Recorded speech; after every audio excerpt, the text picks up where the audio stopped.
महालया अमावास्या आपण मानू मो तरफ अनेक अनेक शुभेच्छा और शुभकामना। आज जेहेतु महालया अमावास्या प्राय घरे आज श्राद्ध दौथे पितृपुरुष को, तो आम घरे श्राद्ध न कले मु आज आम पितृपुरुष को किछि रांधि बाढ़ी देवी।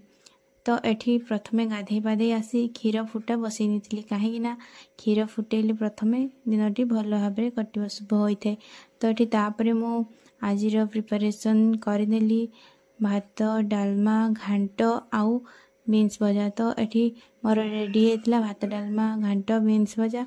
तापर मु ठाकुर एठी पत्र आनी बाढ़ी नहीं आउ नहीं ठाकुर को दे सारा पर एठी ठाकुर घरे मुंडिया टीए मारी आसती। आउ एपटे बापा माँ को नहीं गरमा गरम सब बाढ़ी देती आउ से माने खाईदे। तापर एपटे मो राधाराणी केते सुंदर खेलुला ता कंडे को धरिकी। तापर ता बाबा आसीगले तो सी धाई जाई गेट खोलिया पूरा व्यस्त आउ सी बहुत स्मार्ट हो गलानी। तापर आम दुहे मिसी खाई नहीं। वीडियो भल सब्सक्राइब निश्चय करेंगे। रोची नमस्कार जय।